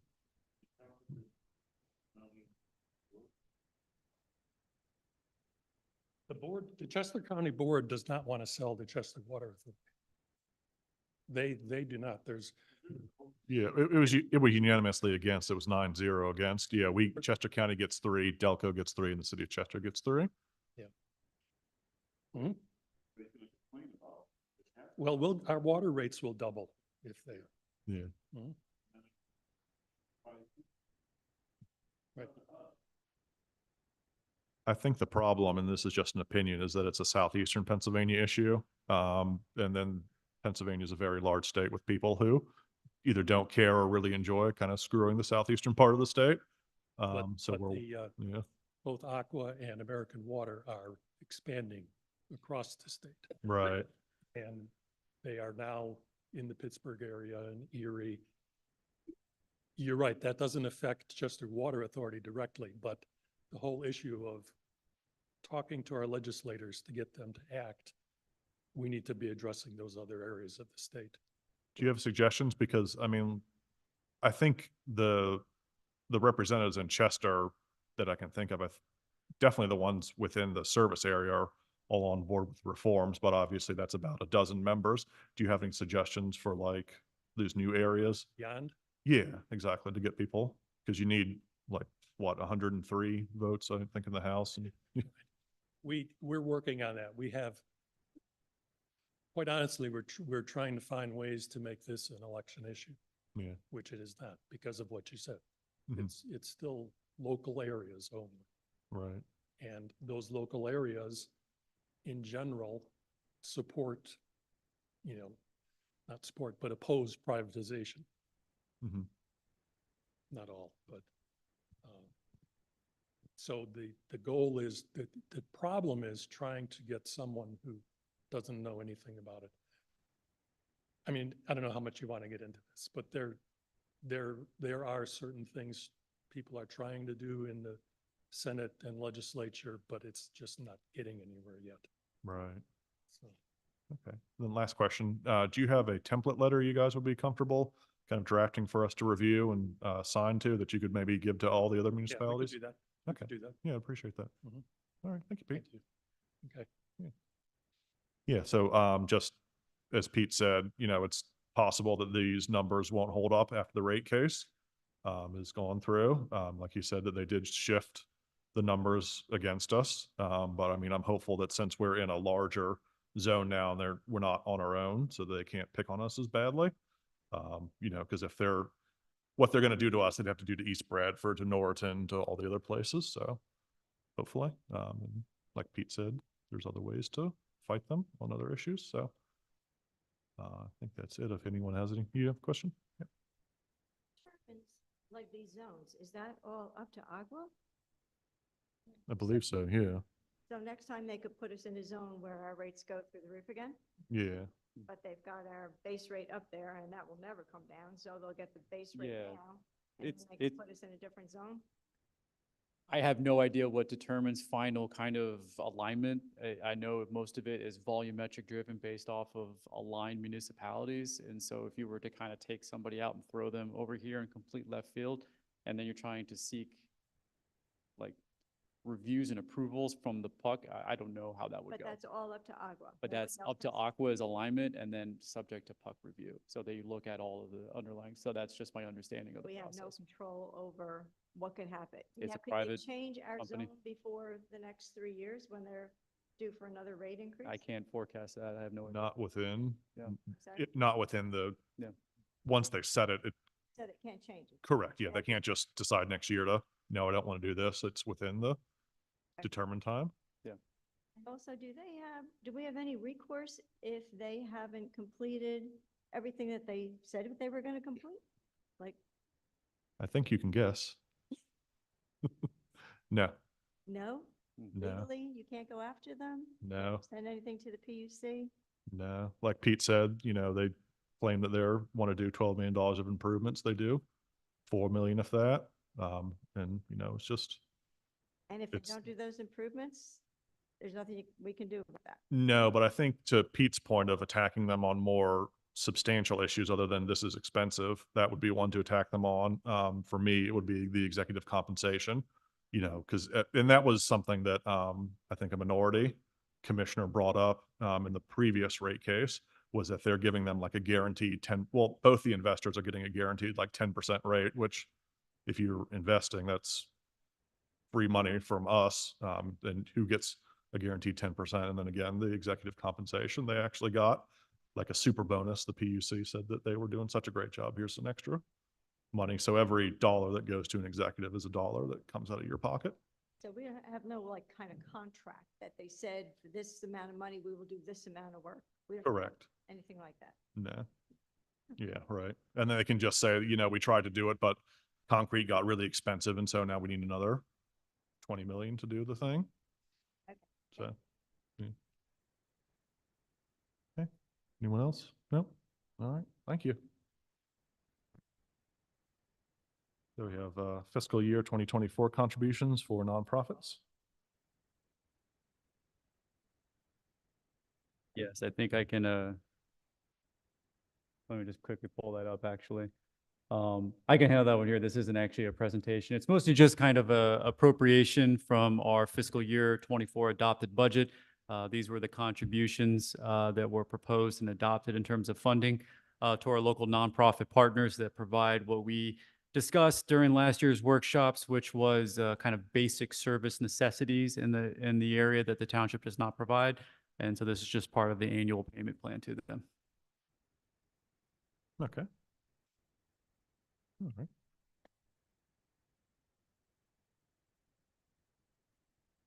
You wanna That's go it. There's through- no thing. Yeah, there's nowhere else. Yeah, this is essentially because of the financial threshold limits. It just needs board approval to appropriate. Okay. All right, do we have a motion to, I guess, we don't need to change the budget. This is already in. This is just authorizing the This payment. is part of the budget plan. Yep. All right, so this is Yep. just authorizing cutting the checks in those amounts to those entities. So do we have a Motion to approve the $45,000 would be 15 for Kennett area. Community services, 15 for Mighty Writers. Would be 10,000 for TMAC and would be 5,000 for the Kennett area senior center. All right, do we have a second? Second. Okay, any discussion? No? All in favor, say aye. All opposed? Nope. There you go. All right, thank you. Okay, and then last, we have the PennDOT traffic signal maintenance resolution. This was, it's not a presentation, but it was the amended addition for tonight's agenda. And for some reason, my PDF file is not coming up here. But as we were getting all of our collective application documents together to submit for the Arlie grant, which is it's like I said, it's a red light revenue-based program commissioned by PennDOT to support revenues that get funded out and grant projects for pedestrian safety improvements. So with that, we're seeking funding to support pedestrian crossing enhancements for Smedley Preserve along Church Road. That's part of the adopted master plan.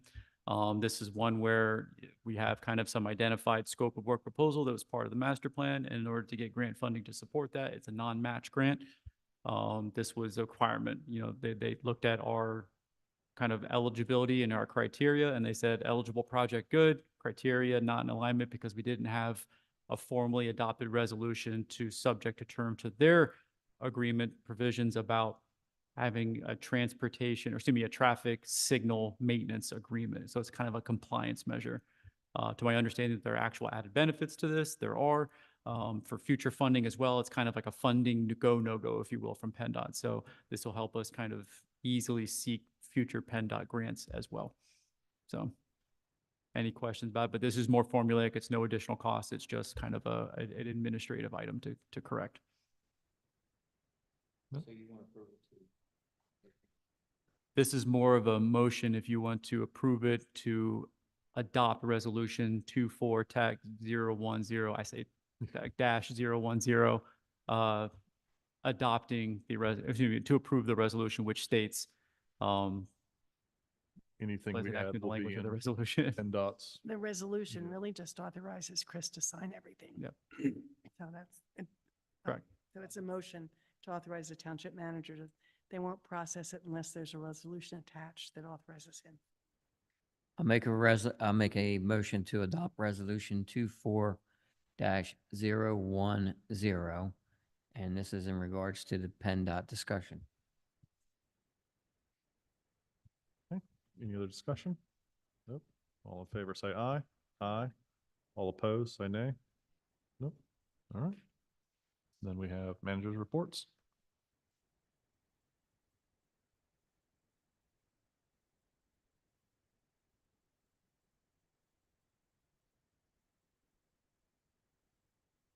Right. Where's my clicker? Nope, left it on the table. So as a part of the manager update time, I just wanted to bring everybody up to speed in terms of where we are with our Act 209 study, which is our ability to adopt by ordinance a transportation impact fee, which essentially levies a fee against future developers on a per trip generated basis that essentially commissions that into revenue earmarked for transportation purposes. And for the most part, the scale of revenue usually offsets kind of planning and design and engineering type S costs, which usually come at no compensation from other grants as well. So think of it like another revenue stream to help kind of diversify our ability to do capital projects for transportation. Big wordy statement saying this is stuff helps us out to get projects for that approved.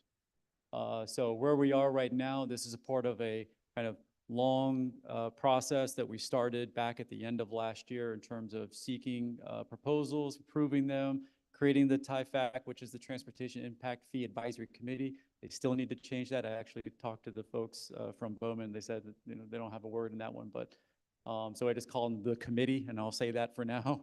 And just kind of where we're at in terms of the process that they have to do. But at the end of the day, we really kind of get 4 major deliverables. The 3 big ones are kind of bolded here, but we get an assumptions report. Think of this as they look at all of the factors about the township and they kind of define like a land use pattern for the township. Our current roadway sufficiency component to it. They develop a master plan for capital projects for transportation, which is something that we desperately need because we don't understand what it means to actually do projects of those types of magnitude in the township. So that's one where we can understand what that means for future project planning. And of course, the adoption of the ordinance to commission the fee. So this is kind of where we're at. This is all kind of rebooted information that we did in the prior version of this in the fall. But this is kind of what goes into those deliverables, if you will. And so I won't really kind of chart out here, but right now we're kind of in the early phases over here in terms of just basic analysis and understanding what our land use assumptions are for the township. So think of it like a 10-year build-out plan. This is the overall project timeline. As I said, we're kind of right here at the very start. So from a public perspective, just knowing that after these kind of basic committee meetings, there's going to be a public meeting to kind of bring everybody up to speed. So it's the same individuals involved with the Vision Partnership Program on the Route 41 corridor study. So kind of a similar transportation-focused planning update meeting, but this is, of course, for township specifics. And of course, we're always trying to get within the 18-month maximum timeline because that's part of the ordinance. If you don't adopt it by then, it's, you know, it's not an official ordinance that you can adopt. So that's kind of the big sticking point is we need to stay on pace here. So the TIFAC that was adopted within the ordinance, these were all members that were appointed based off of their criteria to support and participate in the process. That was done, I believe, in January, February. And then, of course, our first meeting as a traffic impact fee meeting after a couple kind of basic, we'll call them milestones were met. This was from a meeting that we held last month. So the land use assumption reports, it's in progress. This is kind of everything that's kind of encapsulated in that. So they look at a lot of like planning documents as well as their own analysis. They forecast the build out. They translate it into kind of like a base report. And so that kind of will be provided to us, I think, at the end of the first phase here. So that's kind of the starting point for the project. In terms of, this was also adopted in the ordinance, kind of all these roadways and intersections, but the whole point of the study is it has to identify like a 7 contiguous mile segment of roadway corridors that are subject to analysis. And of course, this was our conceived 7-mile study here. So we kind of gerrymandered the map to kind of fit in all the most active corridors because it made sense for us if we're looking for substantive commercial growth as far as the township's economic growth plan. You know, these are the areas that are kind of along those major arteries that we identified as the ones we need to review. So these are just kind of different ways of looking at it. These are all the ones that were adopted in the ordinance. And of course, these intersections translate to this area as well. So you're kind of seeing like there's a bit of a formula to all of this. They already did some traffic counts assessments. They're pretty much in line with the PennDOT average annual daily traffic counts as well. So they're just kind of basically validating all the numbers that create the metrics about understanding of intersection good, intersection bad is kind of the basic construct of it. They have kind of graded thresholds. It's kind of charted from A through, I think it's like E or F. I can't remember what they were off the top of my head. But essentially that's what identifies an intersection subject to being kind of like a higher priority versus a much, much lower priority. And of course, higher priority means higher likelihood to be funded with substantive grants, and the lower it is, it becomes kind of like a township influence. Granted, the takeaway in this is all of these are mostly PennDOT controlled intersections along PennDOT roads. So we have to always kind of say that the justification for the improvements needs to convince PennDOT. So it's like I said, it's part of a lot of factors going into it. This isn't just to say, we see this, now we want to do it, and it's going to get done. There's other factors at play here. So that's kind of where we are right now with the next steps. So they're continuing that land use assumptions report. We're estimating that to be delivered by roughly, I think, by the end of the summer. Of course, they're going to do that roadway sufficiency analysis as well, and we're planning for late summer to have the second meeting date as well. That's that committee sit down and kind of sit with our Bowman consultant and just going through the next kind of meetings agenda where we're just covering these items. So it's a pretty focused, pretty narrow project that we're getting kind of continuously kind of move forward, but this was just kind of a basic update here. So just want to let the public know what we're doing. And we're executing the plan, I guess, is the basic takeaway here. So any questions from the board? Real exciting, riveting stuff, I know, yes. No, I mean, it is incredibly important. I think that people don't understand that we've just been kind of adrift and been unable to manage. The way I think about it is we pleaded for decades to get something done at the Baltimore Newark Road intersection, and that was just kind of nominated and kind of agreed upon, but there wasn't any real kind of metric understanding that the township commissioned as a reviewable document that it can take development revenues and support that. So we had to apply for specific grants just to get that design. So there was a more formulaic approach to getting that project identified and done earlier. And that would have been if we had adopted Act 209 back in like the early 2000s. Instead, you know, we didn't. And of course, we're just kind of along for the ride, no pun intended in this instance, if we just kind of continue to sit on the sideline and just hope things happen. And that's kind of, this is a more proactive role for the township to push things into motion. Mhm. A lot of traffic puns tonight. Yeah, right. There you go. All right. If you'd like to motor on to the next one. There you go. Touche.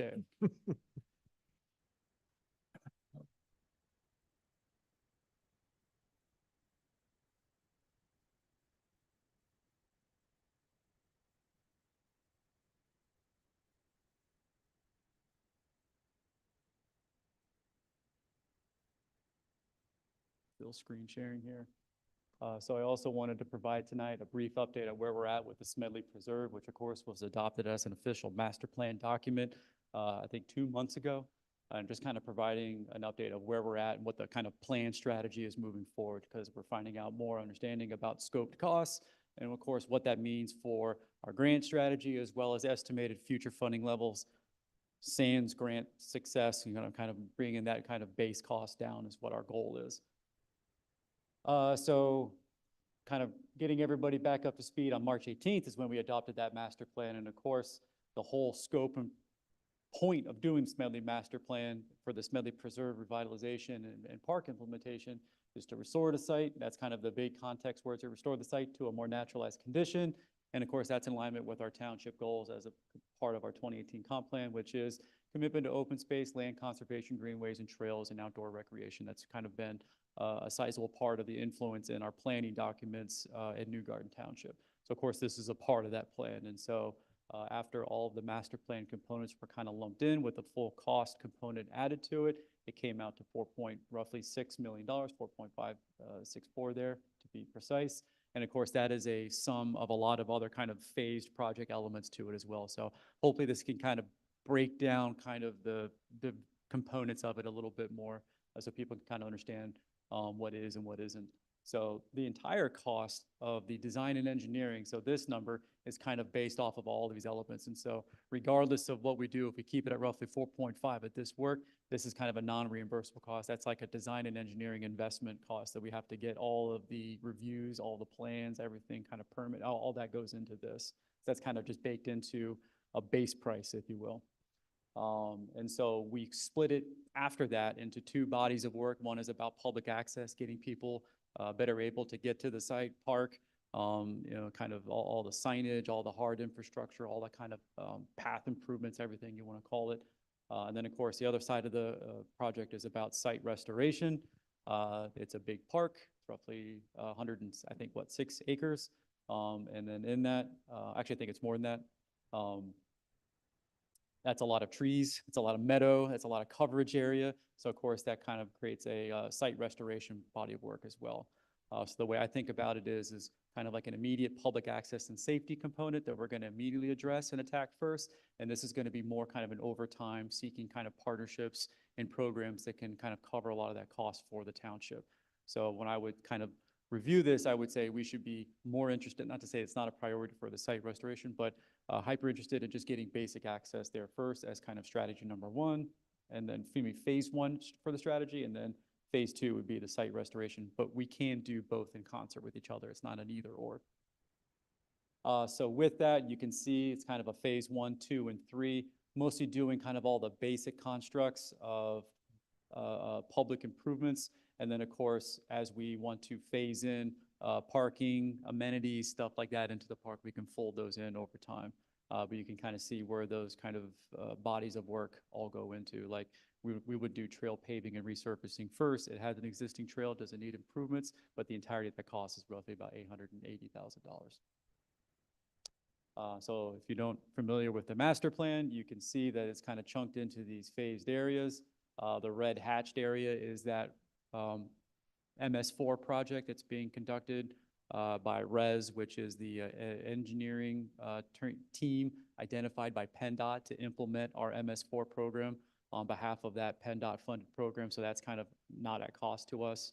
Additionally, we already kind of contributed our ARPA funding for that one to get that going, and that's already started. So they're still proceeding on course with a roughly late fall through the winter full implementation of our sediment reduction project. So that's a good news here, because after they go in and complete the kind of stream restoration effort. They're going to do a lot of seeding and planting. So the hope is kind of like maybe throw some on the outskirts of stuff and maybe kind of do some efficiency of work there by taking away certain chunks of the property off of the scope for the site restoration.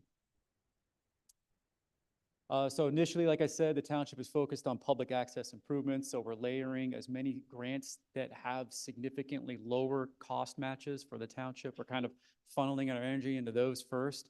And then as we're kind of successful and we have kind of a remaining cost at it, we would fold in the remaining grants that are eligible that would be higher match items, because unfortunately there's not a ton of zero match that scale up to multiple millions. It'd be great if there were. So we're kind of doing the best with what's available in our state funding programs that are eligible right now. So you can see we're looking for and have already submitted a DCD grant just for the $250K. It's a roughly 15% match. So our township local share would be roughly about $60,000 for that. And then of course the Arley grant, which we discussed tonight, it goes up to $1 million, but the total scope for the pedestrian crossing is roughly $360,000. And of course, they're kind of constantly giving us feedback. So this is likely subject to some sort of scope change and likely a reduction as well. But we're still working with them in the kind of back and forth feedback with them as we submit the application. And then of course, there's an LSA grant. It was actually mentioned earlier by the Kennett Library. It's kind of like a, I think it's funded by casino revenue. I think if that's right. So it's basically just like a big pooled grant application that's approved by the Commonwealth Financing Authority. But the good news is it's the largest 0% match with a scalable amount capability, and we would submit for as much as we can in the phase 2 improvements, which is about those basic park improvements. And the good news is this is kind of a rolling year over year, so you can come back and ask for more as well. So that's why I said take the trail paving and resurfacing. It's a need, but it's not an immediate need, so we would address that maybe in a future LSA as well. So it's based off of just kind of where these, I'll call them, available programs are for what we're applicable for, and then of course when as well. There's some other ones for DCNR as well. So the good news is there's no shortage of grant funding. It's just basically the scope of the cost and then just how much that kind of chunks out of what we would have to provide in terms of local funding. But the good news is even if you're successful at 100% hit rate for all of these, you could take a $2.86 million cost and basically chart it down to 1 million, which is, you know, a significant savings in capital costs for that as well. So that's kind of what we're always talking about is ROI. Taking a park project and getting it 65% ROI would be a massive win for us, and that's what we're striving to do. That isn't to say that there isn't more things that can be done here in terms of just taking other sources of revenue and funding that as well at no cost to our, what I would consider most critical resource, which is our cash fund balance position that we have. And of course, that's one where currently, as you remember, the replenishment rate is not as substantive as the reduction rate. So at a certain point, we're just going to continue to bleed out that balance. So stopping that kind of hemorrhaging at some point should be a priority. It's just that we have so many critical capital needs on the table right now that we have to get through, most notably some of the big road issues that we have that we're trying to attack. There's going to be some net reduction here, but once we kind of get through that hurdle, we can kind of look where we're at and see where it makes sense to pull remaining fundings to complete these projects. And of course, the site restoration component of it, we're going to be assessing as much kind of beyond the township's own cost to cover this. So this is one where there's just not a lot of examples of townships taking on $1 million to revitalize a forest. So there's not a lot of like comparables, I guess, if you will. So we're just kind of saying, hey, if we're a one of one, can we be treated as a one of one and maybe seek some extra funding for that? Because that would be one where, you know, this would be a sizable amount that we would have to prioritize over other projects that have equivalent scale and priorities as well. If we want to talk about timeline, I always hate putting these up against the board because they never hit. Well, let's just say in theory, if we started today and we executed it all the way through, it'd be roughly a 16-month timeline for, this is for the public access components part of the project. Now, granted, grant timelines don't meet up with straight funded timelines, so there is some squish kind of in the middle there. But I would say if you're doing everything kind of in sequence with each other and you get to the full 16 months with some kind of creep in the project, you're probably likely to see about a mid-26 to end 26 completion for those public access. So we would have the parking lot, the restroom, the trails, everything done by the end of 26. And that's what we want to try to start getting into, is planning for completion, not just planning to get involved and then kind of things kind of just bleed to the right a little bit. And that's it. So any questions about that? We're going to be providing more routine updates about this so people understand what the status of the park is, because we get that question a lot. Because of course, as you drive up to the golf course, you see it and it's a weedy state right now. People wonder what we're doing there. We're working on it. It just takes time. And that's one where we literally just got the master plan adopted in April. So I tell them, post-adopting the master plan, then you start the counter. So we're just now getting the counter started. And any questions? No, I think you all are doing a great job. Do you have any questions? Anything? Yeah. All right. So I just have one more quick update, and this is just more of a subject to any final inputs from the board regarding our annual budget calendar. Super fun. So as we all know, we usually do our workshops at 5:30 on off agenda, public meeting agenda nights throughout the beginning of probably the end of the summer to the beginning of the fall. So I would say based off of I know that was because of obviously the recommendation for the increase, the involvement there. So if we have a similar level of involvement, would there be any amenability to pushing these meeting workshop start times a little bit more to the evening time frame, rather than early evening, just to allow more people to get home, kind of get settled, and maybe be able to participate. Of course, these are all publicly advertised. They're all broadcast and recorded. Everything is kind of saved in kind of that kind of orderly manner in terms of people understanding the narrative that was involved in some of these workshop discussions. And so all of this is still 100% in alignment with the original workshop calendar, except for a shift to the left earlier in the month for what we would do our capital funding review as well as our revenue review. And that's solely because I have a conference at the end of the month for ICMA, which is the International City County Manager Association. So I will be away for that September 23rd date. So I'll recommend that we move that to the Monday following Labor Day, which I think is the 2nd. And that's really it. Everything else is pretty much executing the plan.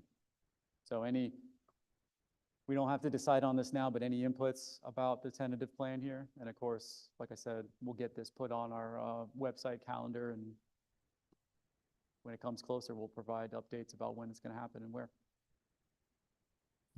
My tax sale is actually September 9th, but if we're going to push it back to 7, that won't be an issue. 5:30 might have been an issue. Okay. But 7 should be fine for me. I think the only This is question more about logistics at this point, so yeah. Right. So speaking of logistics, is there a way for Troy to consistently call in and provide his input? 'Cause- Everything can be remote access for the board as well, because these are not public agenda items. These are just workshops, so it's not a formal agenda. Right. Yep. That's why. Right. Yep. Okay. That was a common feedback and input item. People were requesting it, so I figured it would just be easier because since we do all of our routine interactions at 7 as an early start day, as a normal start time, it just made sense to move it to the right a little bit. Yeah. That's it. Okay, great. Out of that, I have nothing else to report. All right. Thank you very much. Thank you. All right. And then we have the resolutions we approved. 24-009, the Kennett Library Tax Voter Referendum, and Resolution 24-010, the PennDOT Signal Maintenance Agreement. So that's just a reminder, and then just get those signed before we leave, what, Rennie? And just a reminder that the township office will be closed this Wednesday for Juneteenth, as well will the county and federal offices. Most banks, I think. It's a banking holiday.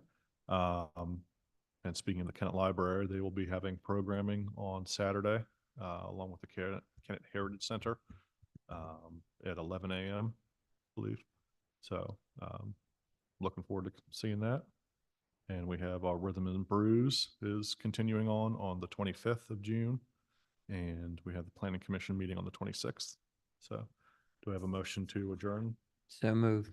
Second? Second. Any discussion? Nope. All in favor, say aye. Aye. All opposed? Nope. Meeting's adjourned.